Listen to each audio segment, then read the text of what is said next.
¿Qué tal, mis amigos? Mi nombre es Josué Martínez y hoy vamos a hablar sobre el derecho notarial.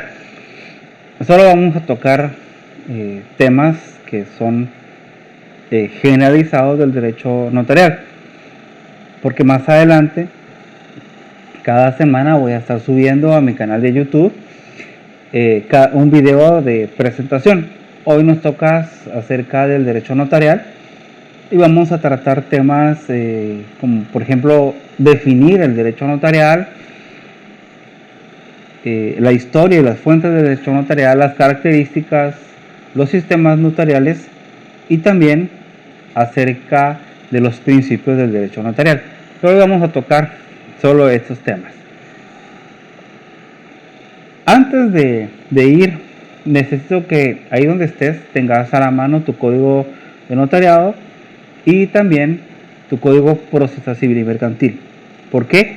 Porque vamos a usarlos. Yo te voy a decir en qué momento vas a buscar el artículo y vas a hacer una anotación ahí. Yo lo hago con mis leyes. Entonces, eso es una forma de ir conociendo tu ley. Empezamos diciendo una definición y Omar Garnica tiene esta. Dice que el derecho notarial es un área de la ciencia del derecho que estudia los principios, teorías, doctrinas, instituciones y normas legales que regulan al notario, el protocolo, los instrumentos públicos, las formalidades especiales para testamentos y otras escrituras, los testigos, las legalizaciones, las actas notariales, las protocolaciones, los testimonios, las provisiones, el archivo general de protocolos, la inspección de protocolos, la reposición de protocolos, las sanciones y rehabilitaciones, el arancel y las disposiciones finales. Ahora bien, Garnica toma esta definición y la arma conforme a los títulos del Código Notarial. Como estudiante tienes que tener en cuenta que tu código de notariado está estructurado por títulos, y entonces el primer título que vas a encontrar es precisamente el de notario. Entonces Garnica viene y nos enseña esta definición en base a la estructura del código. En principio esta definición es buena porque te hace estudiar y conocer más tu código notarial, en principio. Pero resulta que si el examinador viene el día de tu evaluación técnica profesional y te dice, deme una definición legal o una definición del derecho notarial, y te aprendiste esto de memoria, y empezás, ¿verdad? Que el derecho notarial es un área de la ciencia del derecho que estudia los principios, las teorías, doctrinas, instituciones y normas jurídicas que regulan y tal, pero resulta que se te olvidó un título en particular del código notarial. Si tu definición está en base a los títulos del código notarial, no te lo aconsejo que la des, porque se te puede olvidar. Muchas veces queremos aprender las cosas de memoria y a veces se nos olvida, y cuando se nos olvida algo, déjame decirte, tenemos altas posibilidades de perder el examen. Entonces, no te aconsejo que la des. ¿Te la puedes aprender? Apréndetela. Perfecto. Conocer los títulos de tu código notarial, pero no es para darla en un examen. Otras definiciones está la de Enrique Jiménez, que dice que el derecho notarial es el conjunto de doctrinas o de normas jurídicas que regulan la organización de la función notarial y la teoría formal del instrumento público. Óscar Salas, por ejemplo, dice que el derecho notarial puede ser definido como el conjunto de doctrinas y normas que regulan la organización del notariado, la función notarial y la teoría formal del instrumento público. Jorge Ríos Helling indica que podemos definir el derecho notarial como aquella rama autónoma del derecho público que se encarga de estudiar la institución del notariado y la teoría general del instrumento público notarial. Entonces, Ríos Helling nos da esa definición, pero yo no estoy muy de acuerdo con esta definición. Y más adelante te voy a decir por qué no estoy muy de acuerdo. Pero esa es una definición que para él pues es correcta, ¿verdad? Entonces, quiero enseñarte mi propia definición. Teniendo en cuenta la definición que nos dio Jorge Ríos Helling, Oscar Salas, la que nos dio también Enríquez Jiménez, o la que nos da Omar Garnica, llegué a una conclusión. Y yo te puedo decir que el derecho notarial es un área del derecho, ¿sí?, que estudia los principios, doctrinas, teorías, instituciones y normas jurídicas que regulan la organización del notariado, la función notarial y la teoría formal del instrumento público. Esta definición que yo tengo del derecho notarial la hice en base a las anteriores que pudimos apreciar. Entonces, yo te aconsejo que si tú tienes libro de derecho notarial, principalmente de Neri Muñoz, que es el más común, o si tenés el libro de Derecho Notarial Guatemalteco de José Gracias González, busqué las definiciones de ellos y armes tu propia definición conforme a tu criterio. ¿Ya? Conforme a tu criterio. No te estoy diciendo que esta definición que yo tengo, esta es la correcta, no. Tú tienes tu propia forma de idealizar y tú puedes armar tu propia definición. Otro de los temas es acerca de la historia y las fuentes del derecho notarial. Vamos a enfatizar en la historia ahorita.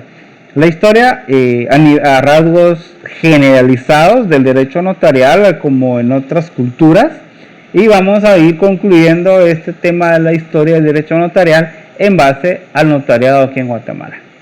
Entonces, el desarrollo histórico de la institución notarial ofrece en todas las épocas situaciones comparativas de sumo interés.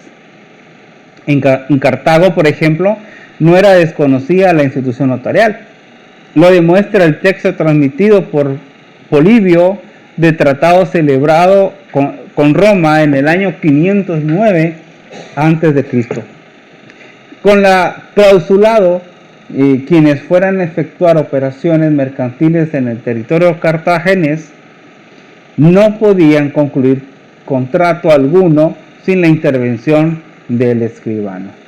La historia en Egipto afirma Ponde, atrae singularmente a los notarios en lo que concierne a los ancestrales orígenes que puede tener su profesión por la existencia de un personaje de muy marcados caracteres como de trascendente importancia dentro de la sociedad egipcia, al que precisamente por valoración fonética se le tiene como antepasado del notario.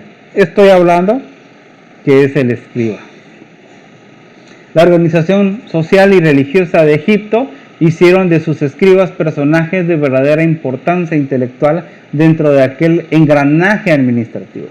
Por otra parte, estaba el escriba unido a la divinidad de Tot, la fuerza creadora del pensamiento.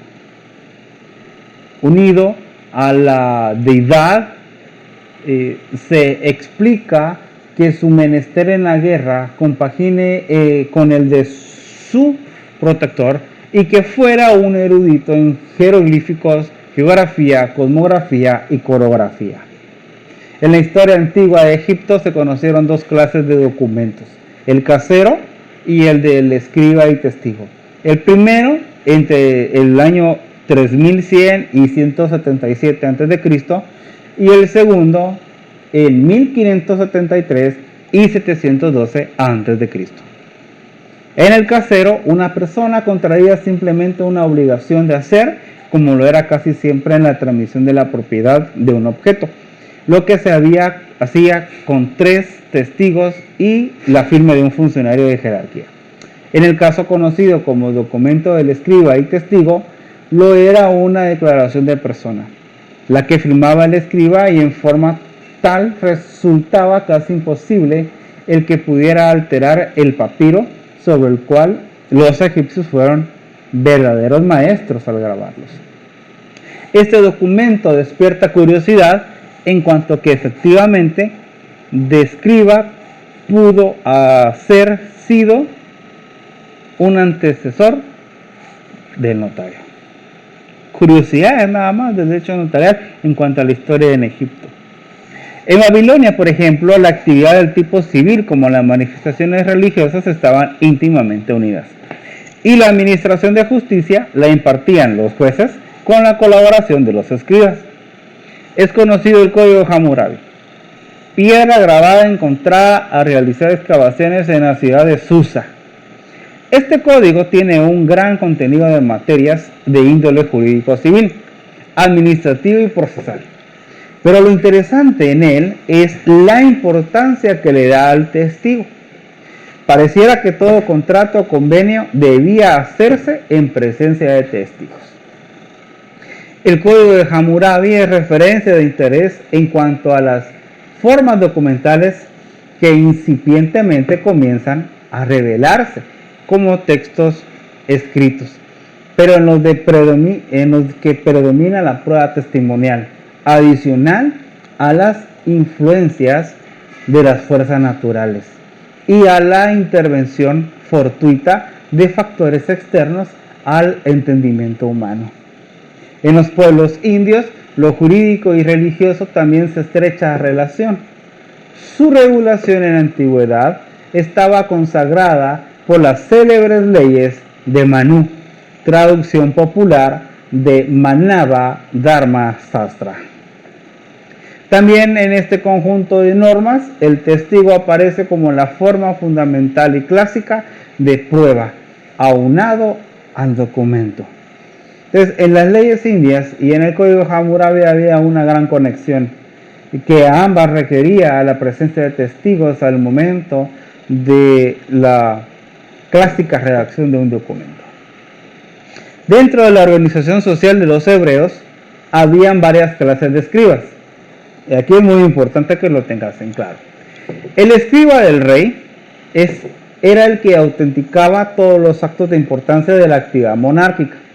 Estaba el escriba del pueblo, que era el redactor de pactos y convenios entre los particulares.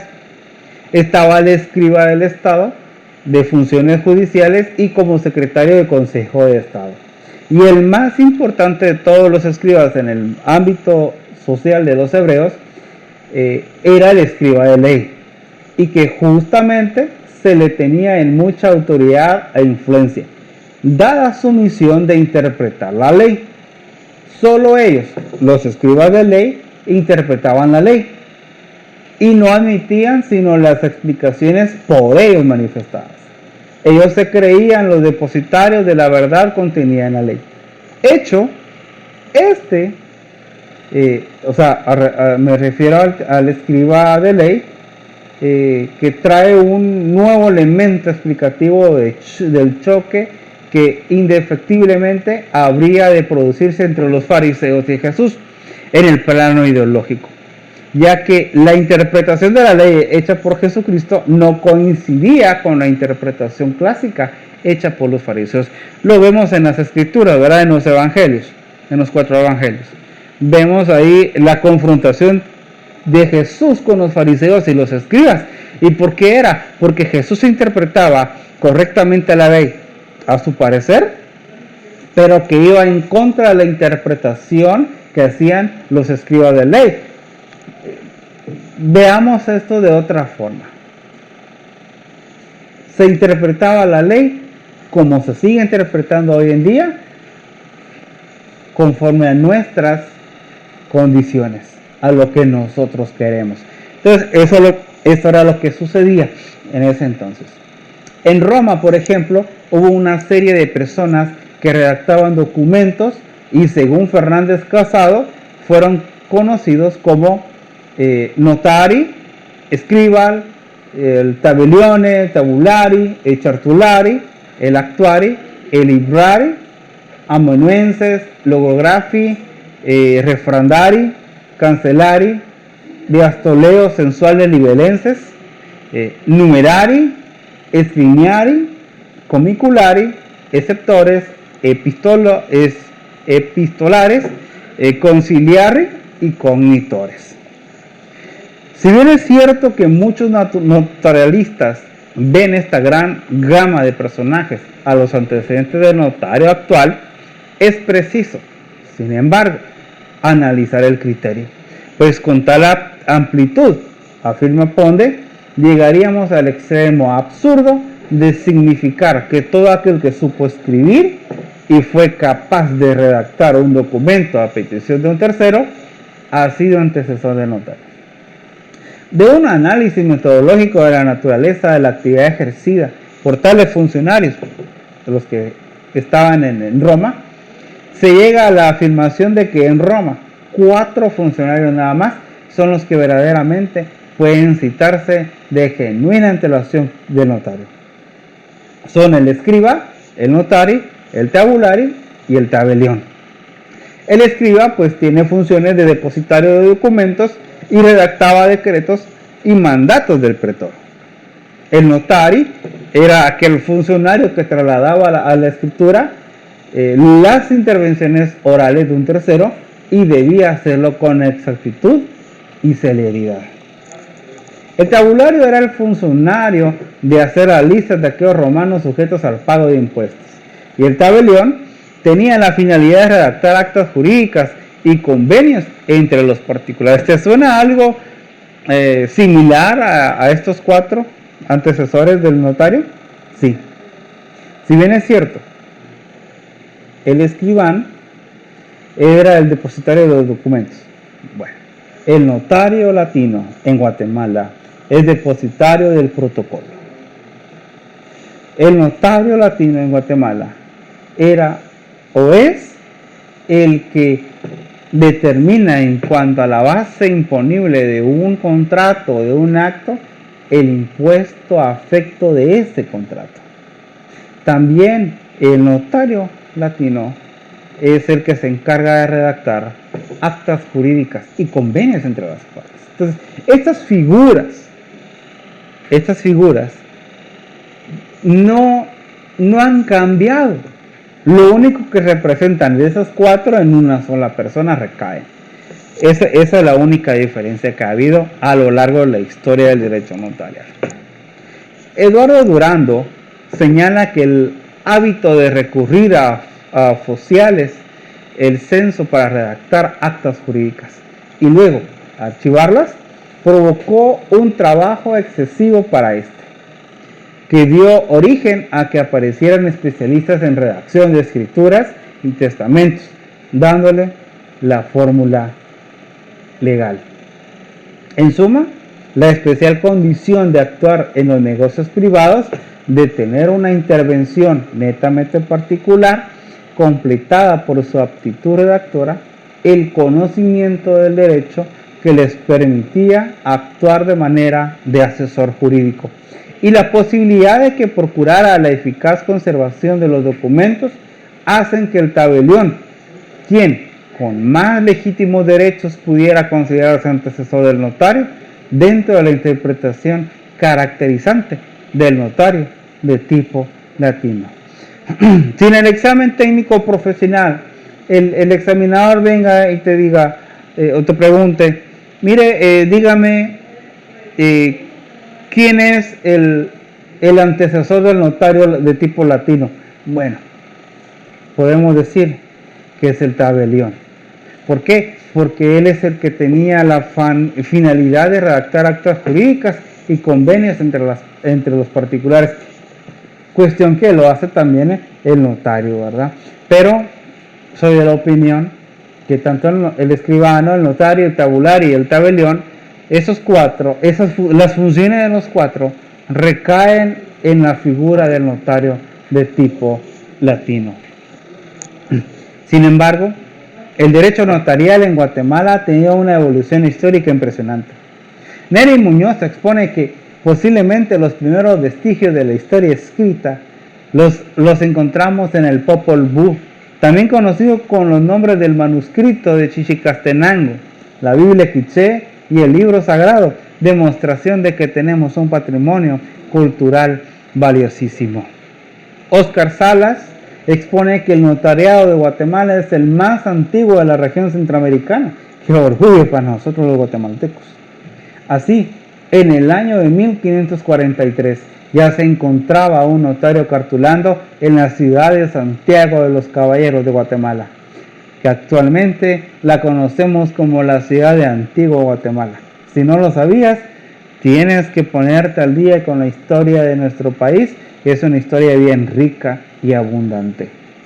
Posteriormente, explica Gracias González en la historia nacional algunos antecedentes interesantes con respecto al ejercicio del notariado y su regulación legal. Tenemos un ejemplo que en 1608 el rey don Felipe IV estableció mediante real cédula fechada en Madrid el impuesto del papel sellado.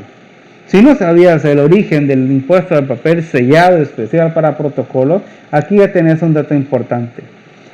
En 1608 el rey don Felipe IV, o cuarto como lo quieras decir, estableció mediante una real cédula fechada en Madrid este impuesto. Desde 1608, toda la colonización española ha tenido o fijado el impuesto del papel sellado, que actualmente lo conocemos por un nombre completo, por el impuesto del timbre fiscal y del papel sellado especial para protocolos, contenidos en el decreto número 37-92 del Congreso de la República. Dato interesante también, que seguramente el examinador no lo hará llegar. Gracias González expone que en diferentes momentos de la vida nacional encontramos la presencia del escribano durante la vida colonial. Estoy refiriéndome a la colonia española, a la colonización de España, aquí en Guatemala y en Centroamérica prácticamente. Así, por ejemplo, la muerte del hermano Pedro de Betancourt es narrada por un escribano. Jorge Lugán Muñoz escribe que es casi seguro que la fundación de la ciudad de Santiago de Guatemala y la reunión del primer cabildo tuvieron lugar el día 27 de julio de 1524. En esta primera acta de cabildo aparece actuando el primer escribano, don Alonso de Reguera. Además, Luján Muñoz añade que Alonso de Reguera continuó en el cargo hasta enero de 1529. Pero mientras tanto sabemos que hubo otros escribanos llamados públicos de la ciudad, a quienes Muñoz indica que se menciona a Juan Páez y a Rodrigo Díaz. El 28 de septiembre de 1528 se nombró otro escribano público, a Antón de Morales, por Jorge de Alvarado, quien era teniente gobernador y capitán general. Gracias González explica que el cargo de escribano, que debía ser autorizado por el rey, era tenido en alta estima durante la vida colonial.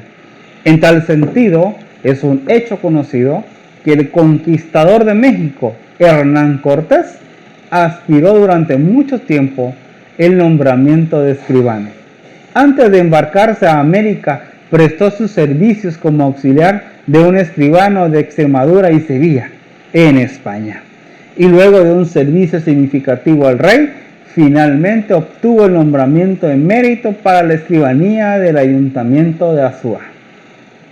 En las leyes de Indias se estableció una clasificación de las escribanías, al normar la responsabilidad de los escribanos públicos, los escribanos reales y los escribanos de número. En 1832, en fecha 28 de agosto, se ordena la vigilancia de la actuación notarial por medio de la visita de protocolos, lo que se consolida con las disposiciones pertinentes emanadas de la Corte Suprema de Justicia, a efecto de que tales visitas se realizaran en los departamentos en donde tuvieran su sede los escribanos en ejercicio, para lo cual debían remitir al tribunal dentro de los primeros 8 días del mes de enero el testimonio del índice de protocolos de los instrumentos autorizados durante el año inmediato anterior. ¿Te parece conocido esta figura? Pues claro, resulta que actualmente cada notario que cartule y al momento del cierre del protocolo debe redactar el índice, el cual tiene que remitir testimonio especial del índice al Archivo General de Protocolos durante el primer trimestre de cada año. Esta figura de 1832 todavía sigue vigente. Al efecto, Gracias González expone que el 23 de diciembre de 1851, a través del decreto legislativo número 81, se establece la colegiación de abogados y escribanos a cargo de la Corte Suprema de Justicia. Más tarde, el 30 de marzo de 1854, mediante el decreto número 100, se le conceden las facultades necesarias al presidente de la República para que determine el número de escribanos nacionales, les otorgue el fiat a quienes reunieran los requisitos de ley y a la Corte Suprema de Justicia para que expidiera el título a quienes hubieran sustentado y aprobado los exámenes correspondientes. Durante el régimen liberal, específicamente durante el gobierno de Justo Rufino Barrios, se emite en Guatemala el primer Código Civil Nacional, pero también una ley específica del notariado contenido en el decreto número 271 del 20 de febrero de 1882. Con respecto a este decreto, Gracias González indica que otras importantes disposiciones del decreto 271 fueron las siguientes. Primero, se establece el uso del sello con el nombre y apellidos del notario, el cual debería registrarse en la Secretaría de Gobernación. Segundo, define que el notario no es dueño, sino depositario del protocolo. Tercero, establece las normas pertinentes para la remisión de protocolos al Archivo General y su reposición al darse casos de pérdida o destrucción. Y cuarto, autoriza la protocolización de documentos, es decir, la incorporación física de estos al registro notarial, con base en el requerimiento de particulares o atendiendo a orden judicial. ¿Te parece conocido estas figuras? Claro, porque actualmente se exige al momento que el que se haya graduado de la carrera de licenciatura en Ciencias Jurídicas y Sociales y ostentado los títulos de abogado y notario respectivamente, y haberse colegiado en el Colegio de Abogados y Notarios de Guatemala, debe ir a la Corte Suprema de Justicia a ser juramentado, y es ahí donde le exigen al profesional el sello que debe contener sus nombres o su nombre completo. También la ley establece que el notario no es el dueño del protocolo, sino que es un depositario del mismo. Además, todavía sigue vigente la remisión al Archivo General de Protocolos de los testimonios especiales de cada escritura matriz que el notario ha efectuado. Y por último, la ley también determina qué documentos deben de ser incorporados al protocolo. Uno de ellos es la incorporación o transcripción del acta que va en aplicar el testamento cerrado. Debe ser transcrita al protocolo también. Como uno de los ejemplos, más adelante en la siguiente sesión voy a estar hablando acerca del protocolo. Óscar Salas, citado por Neri Muñoz, considera que entre las reformas que trajo el espíritu liberal, el presidente Justo Rufino Barrios dio a Guatemala una ley de notariado, junto a un código civil, uno de procedimientos civiles y una ley general de instrucción pública, todos de avanzada para la época. Era una legislación muy moderna en ese tiempo.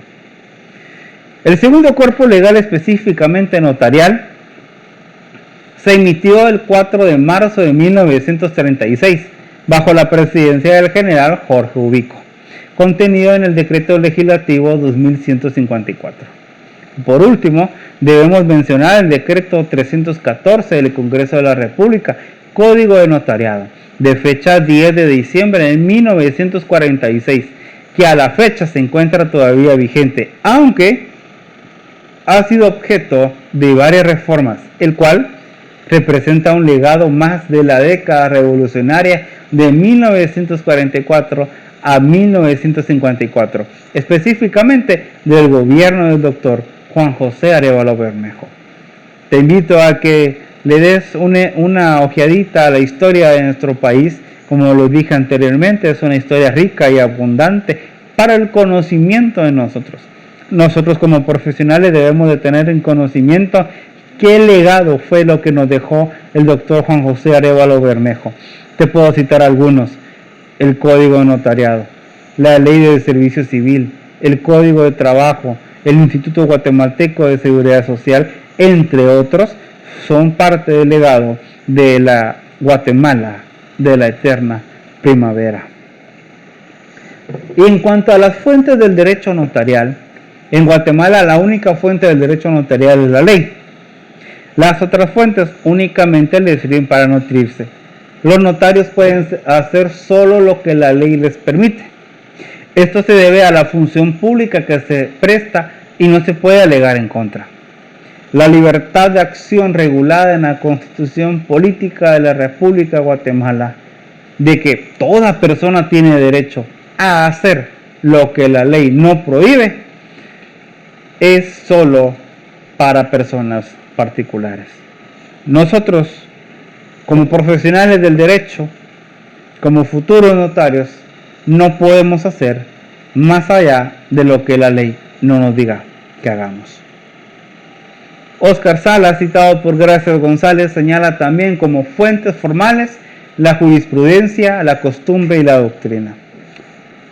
Gracias González dice que en cuanto a la jurisprudencia, creemos que esta, por la índole del ejercicio notarial en Guatemala, no tiene aplicabilidad plena, pero sí lo tienen tanto la costumbre como la doctrina. La costumbre se entiende como el reiterado de ciertas prácticas, en este caso, dentro del derecho notarial. Así, a manera de ejemplo, la costumbre en el ámbito notarial ha establecido como normal que para el otorgamiento de las actas notariales se utilicen supletoriamente los formalismos de identificación de las personas que se aplican en el otorgamiento de las escrituras matrices, lo cual no es exigido por la ley. La costumbre también es un hecho reconocido en Guatemala, que con base en criterios administrativos muchas veces se crean de manera unilateral obligaciones que no tienen sustento, una base legal, sino criterio registrado. En particular, de la persona que en determinado momento ocupe un cargo de registrador dentro de los diferentes registros que existen en Guatemala, y que a partir de ese criterio se crea la obligación con el peligro de que si no se cumple con el requisito, no se inscribirán los actos o contratos de que se traten.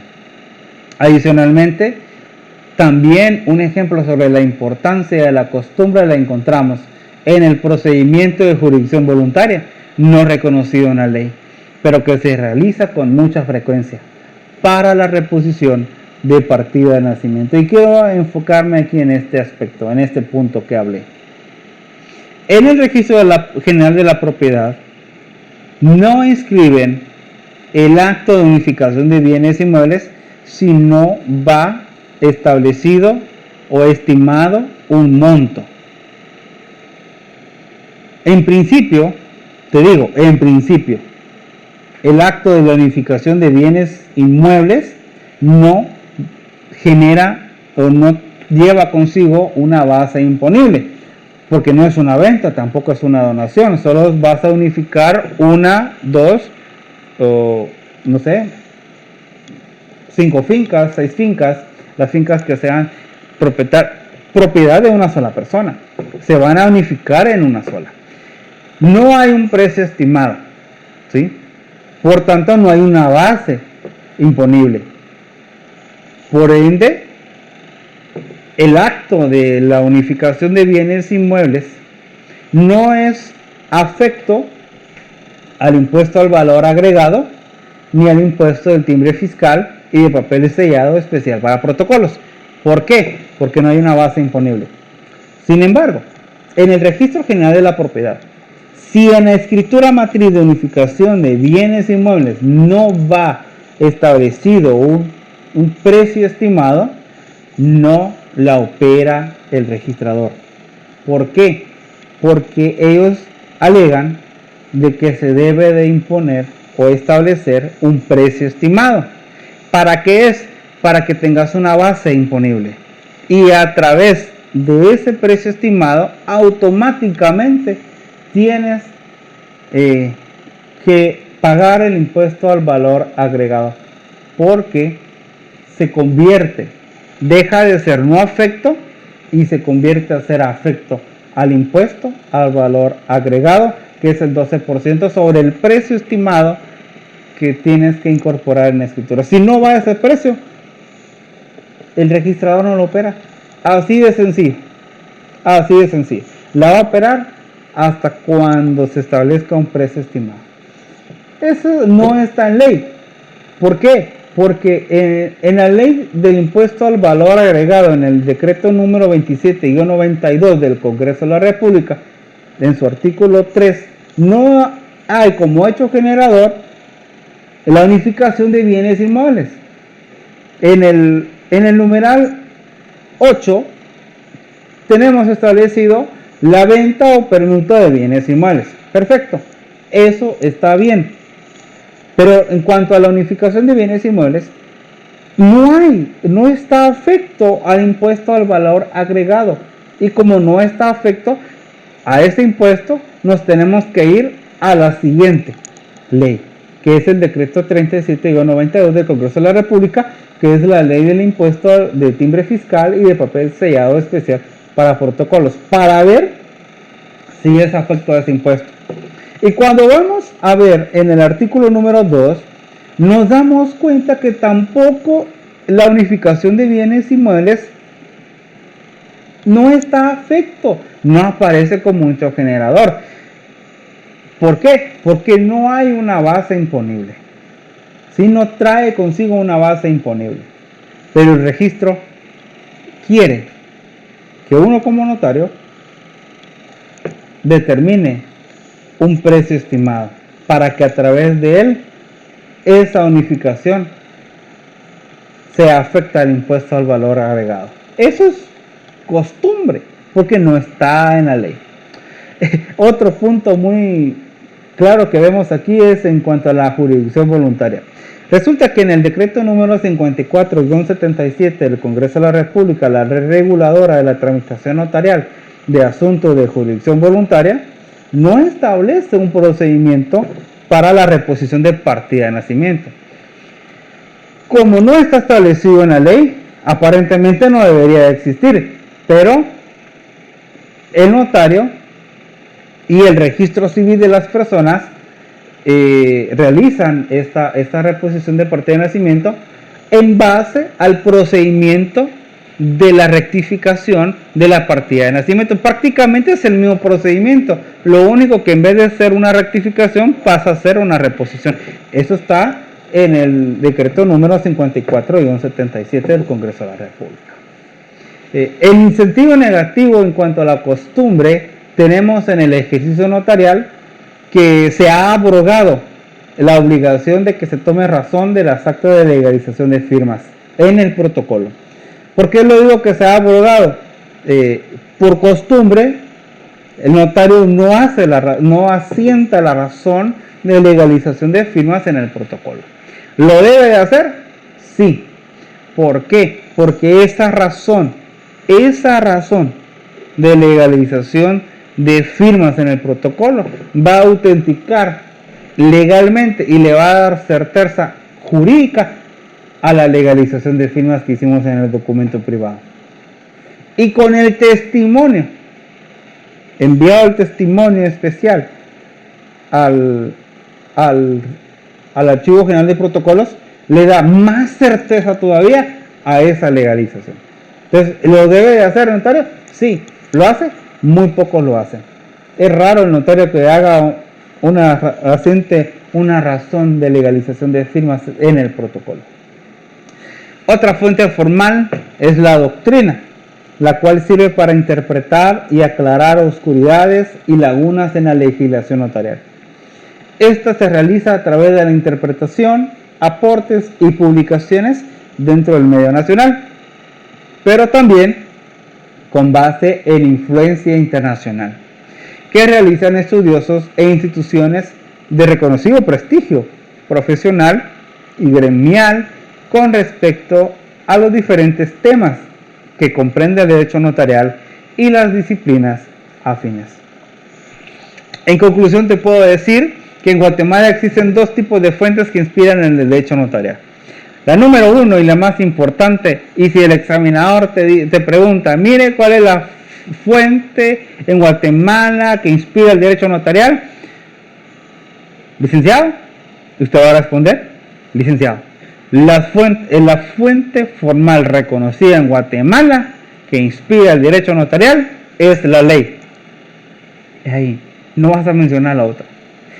Pero si después el licenciado dice, ¿y cuáles son las fuentes formales no reconocidas entonces que pueden inspirar el derecho notarial?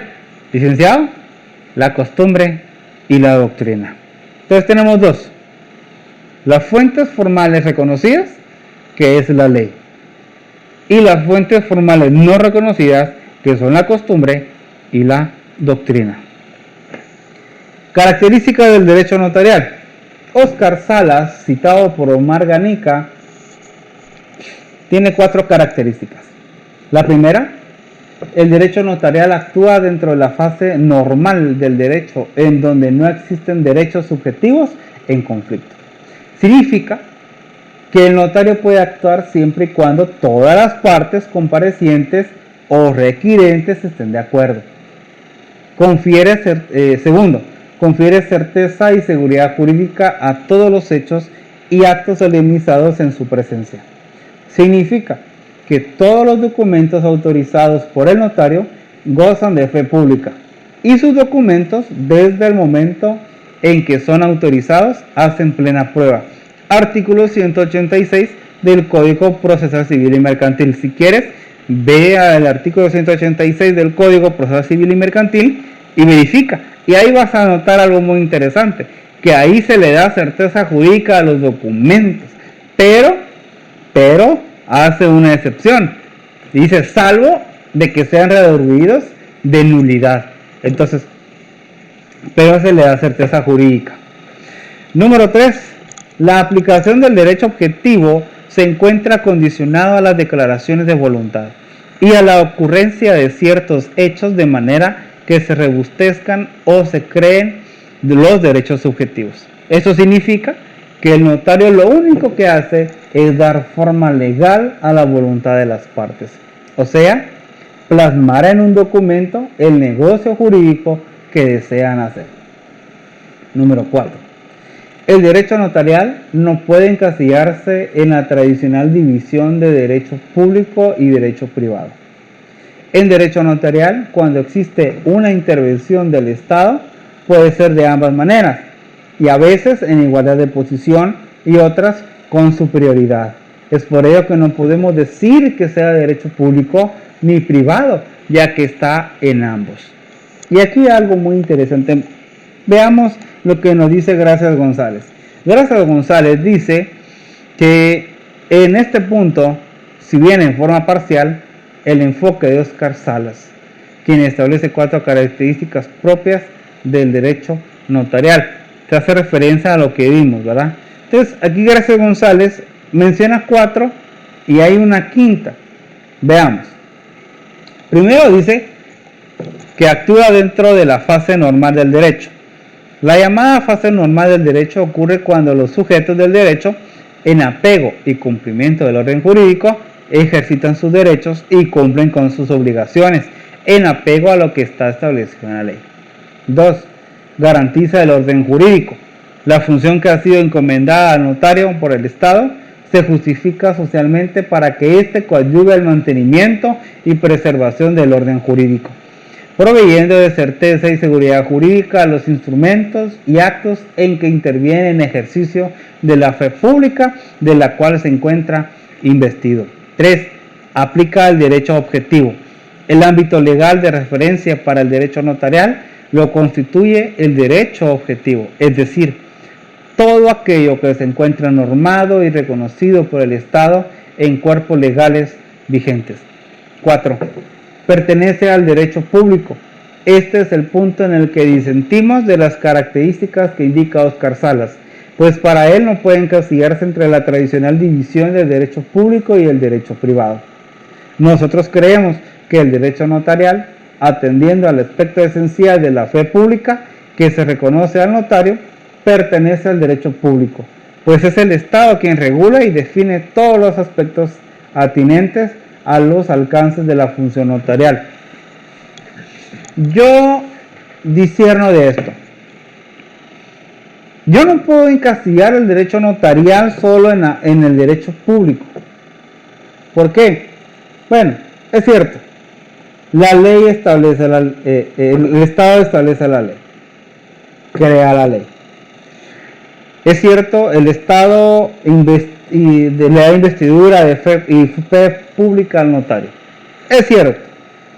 Es cierto, el Estado nos vende a nosotros el timbre fiscal y el papel sellado especial para protocolos. Sí.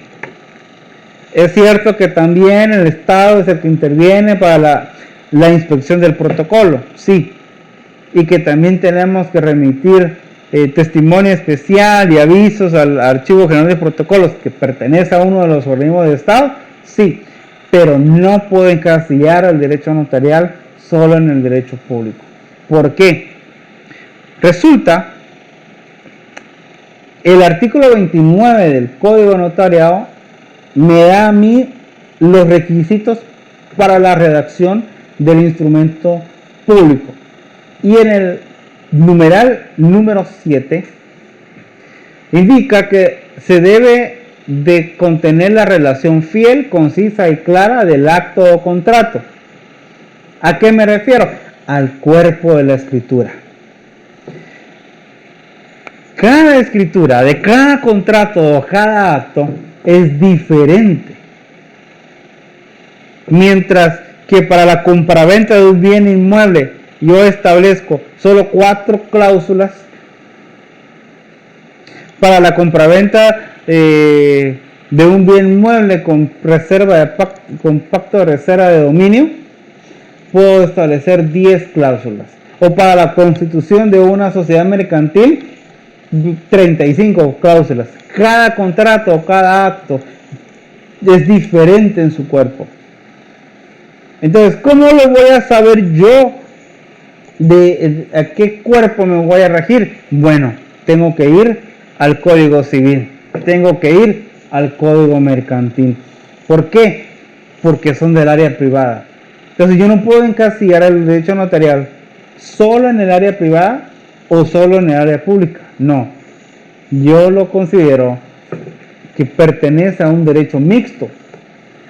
Porque en el derecho notarial interviene 2 partes, las cuales pueden ser particular contra un particular y particular contra el Estado.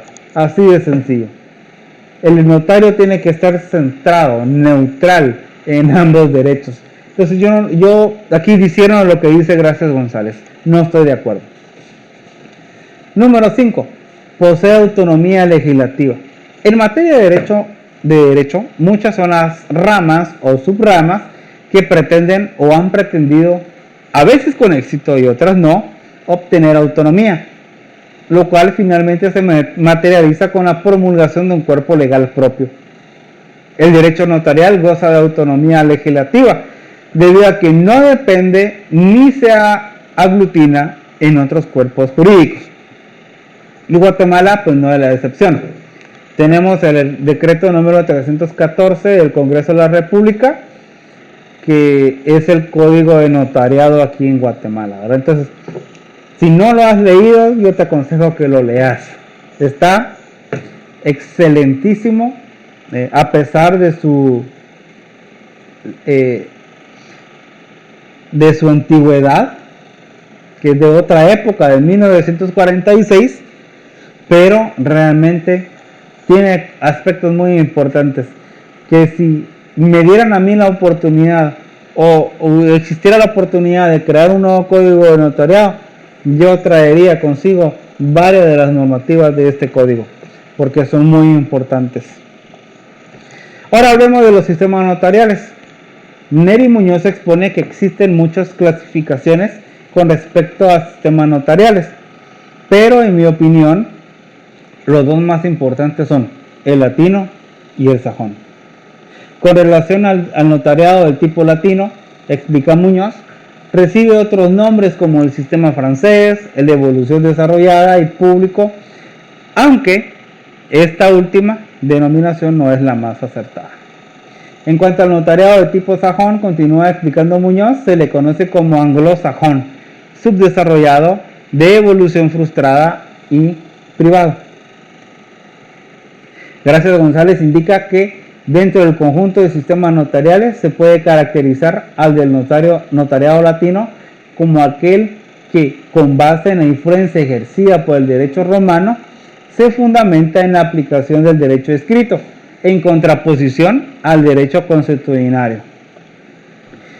Jorge Ríos Helling, citado por Gracias González, indica que las características del notario latino son las siguientes. Número 1, es un asesor de las partes.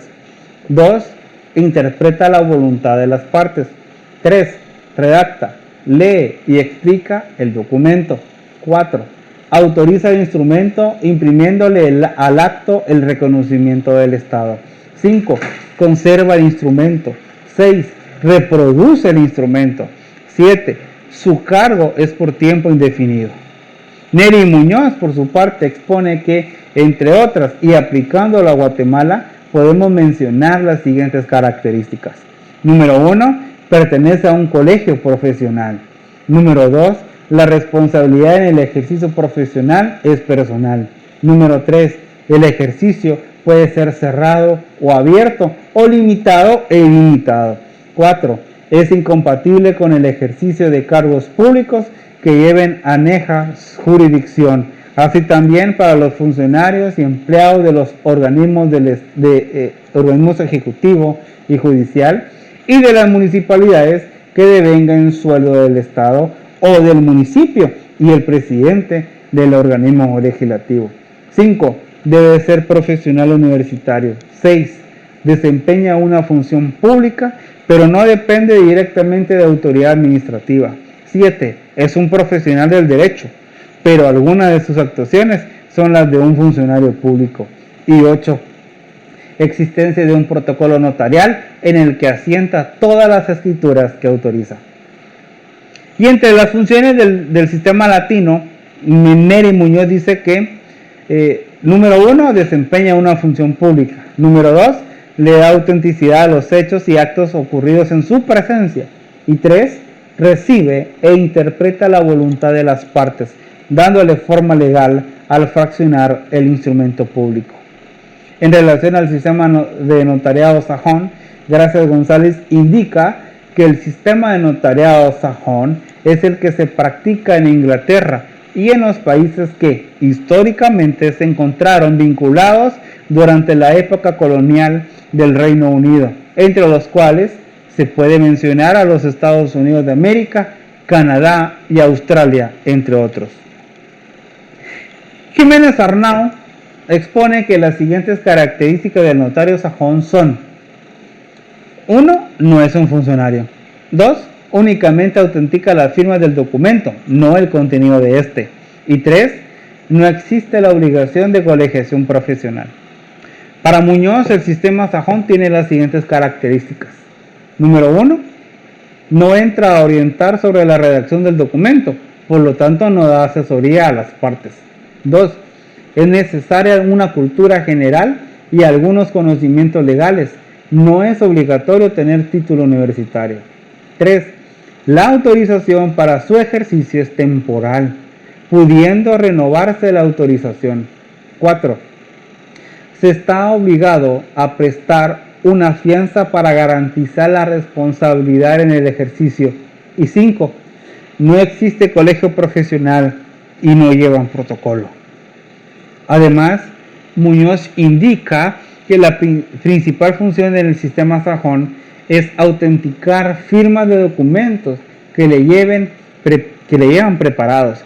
Su actividad se concreta a dar fe de la firma o de las firmas. Y eso lo podemos ver si tenemos la oportunidad de estar con un notario que ha protocolizado un documento proveniente del extranjero. Ustedes se podrán dar cuenta que muchas veces, por ejemplo, un mandato allá en Estados Unidos, viene la persona y solo lo redacta y se lo lleva a un notario del sistema sajón para que solo lee la legalización de la firma.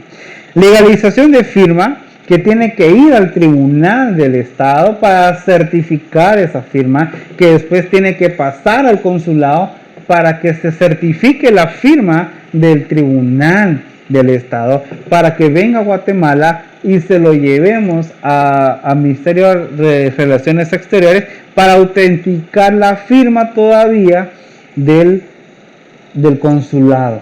Entonces es muy difícil. Yo he visto documentos provenientes del extranjero en donde solo se legaliza la firma por un notario sajón. Garnica, por su parte, determina un cuadro comparativo entre el sistema de notariado latino y el notariado sajón de la forma siguiente.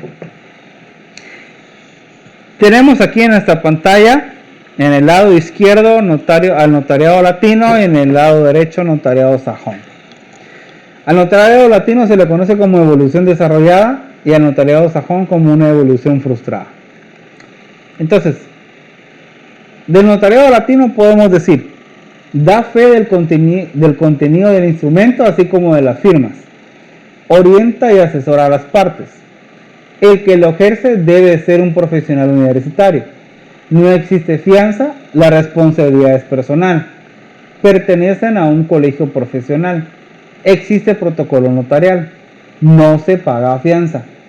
Países que usan ese sistema: 70 países. Entre ellos están Argentina, España, México, Guatemala, El Salvador, Honduras, Nicaragua, Costa Rica, Panamá, entre otros. Y por el lado del notariado sajón, él solo da fe de la firma o firmas de los documentos.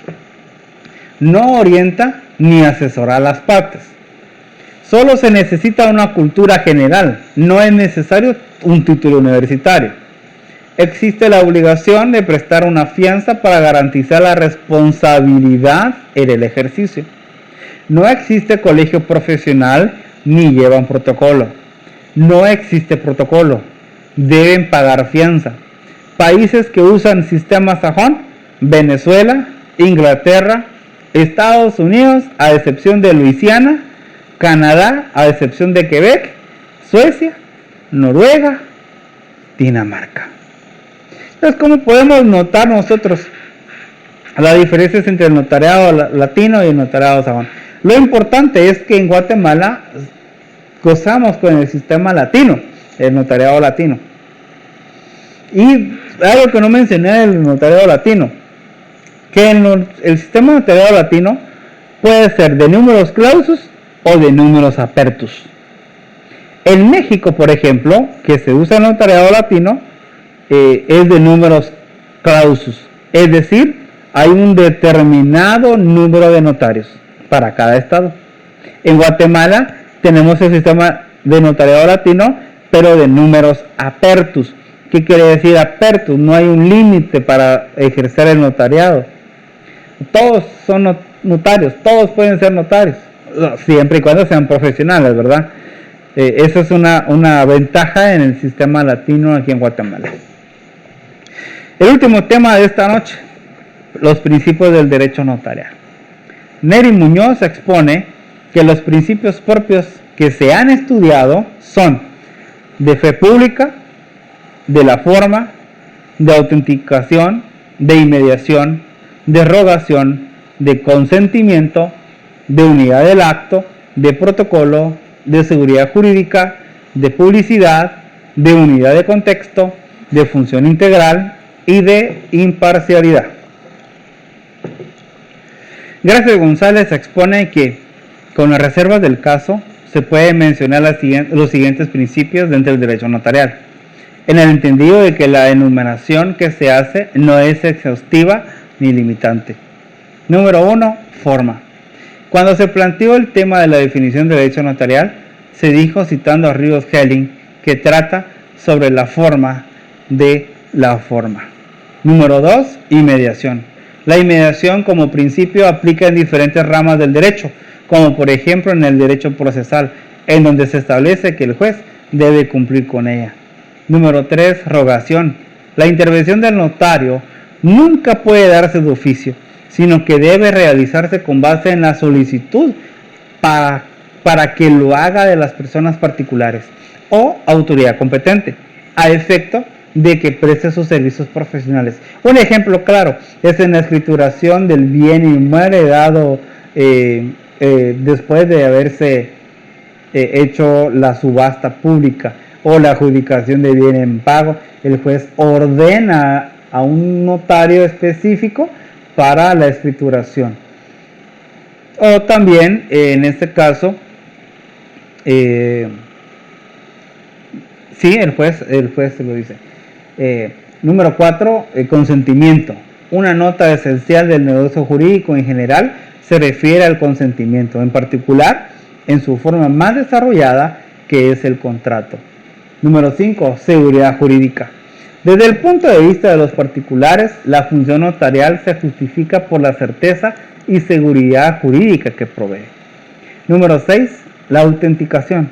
La credibilidad que legalmente se reconoce a los instrumentos autorizados por notario tiene por fundamento la función reconocida por el Estado al notario de que autentique mediante su firma y sello. ¿Se recuerdan lo que vimos, verdad?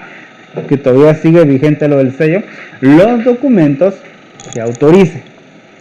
Número 7. Publicidad. Un principio registral básico que interesa desde el punto de vista legal.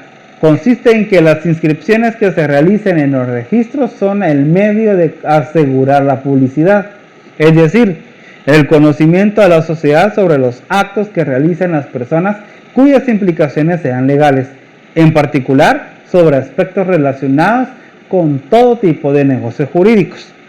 Número 8. Unidad del acto. Un aspecto fundamental para evitar la posibilidad de que se use de manera indebida la función notarial o que ésta sea sorprendida en forma alguna. Consiste en que las autorizaciones y actuaciones en que intervenga el notario deben realizarse en un acto, evento o suceso que tenga continuidad, desde que éste se inicia hasta su conclusión. Número 9. Permanencia.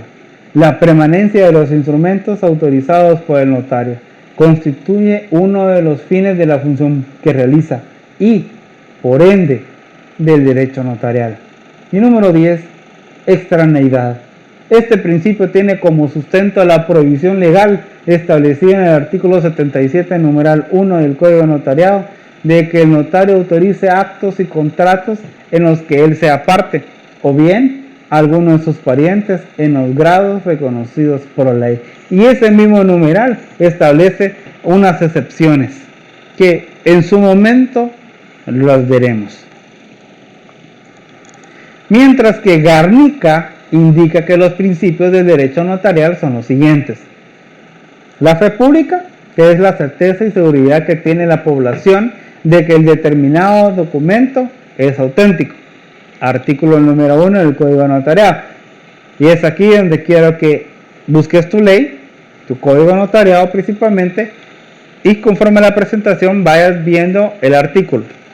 Buscas el artículo 1 y le colocas principio de fe pública.